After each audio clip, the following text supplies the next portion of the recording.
Ayan na, may nakita siyang aso.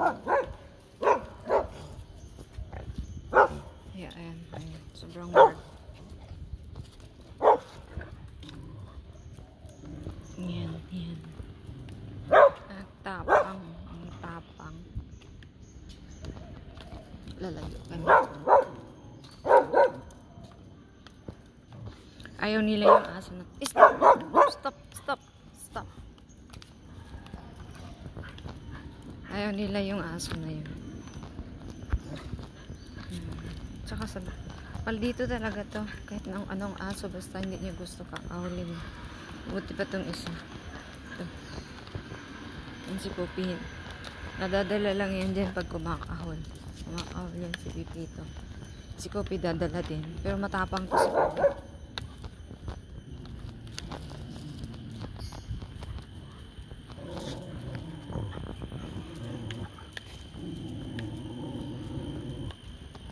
Narinig nyo guys yung boses na. Akala mo manglalapa eh.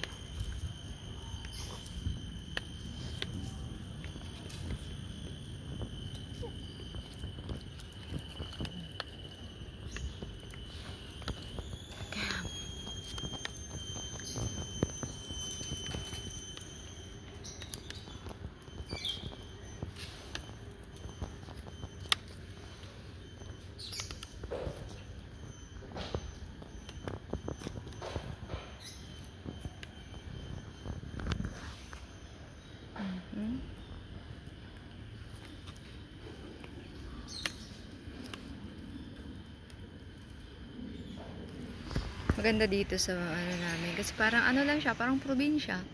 Ayan. Ang problema dito, ayoko kasi maraming lamok. Maraming dinggi.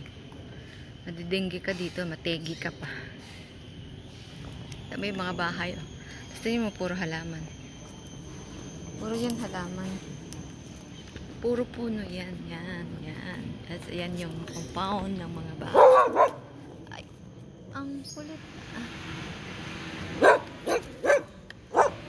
No bark. Yan yun.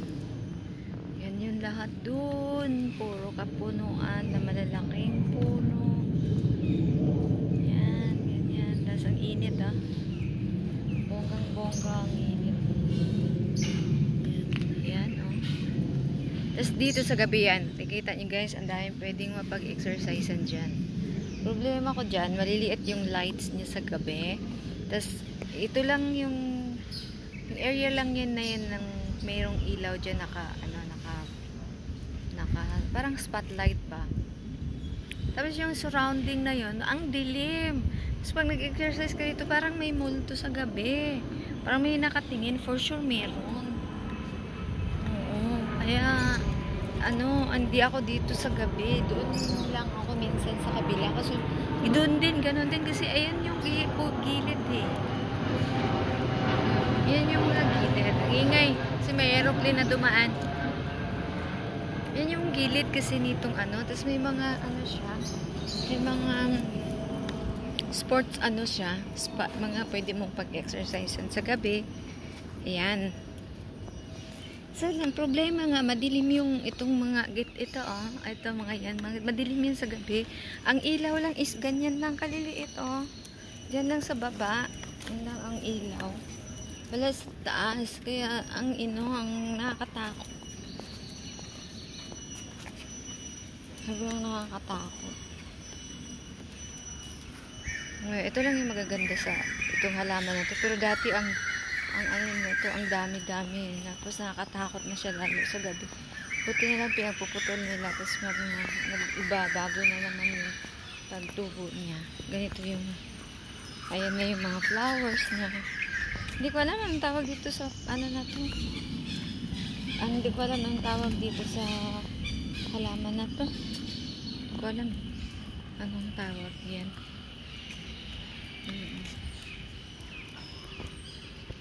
Ganito pa kaya yung aso, bumalik lang kami kasi malilim dito doon sa nilakara na ang Yan lang guys. Tas ang dami niyang ano guys. Dami mga ibon sa araw. May mga manok pa rin. May mga manok na dito eh. Doon sa area na yun ang mga manok. Doon sila naglalagi kasi malamig. Dito sa side hindi. Pag ganitong oras kasi mainit. Ayan. So, ayan. Tingnan nyo. Kasi puro green. Ito naman artificial lang yan. Yung mga green na yan na grass. Hindi naman yan tunay. Artificial lang yan. Semento yan lahat. Ilagay lang nila yan dyan. Tapos ang dami itong lizards guys. Ayan. Ngayon hindi nagpapakita yung mga lizard. Ang dami ditong lizard. Dito sila sa ilalim ng nagbubutas sila. Tapos din sila nangingitlog. Ganyan. Banda rin dito sa area. Ayaw na namin maglakad papunta rin kasi napakainit.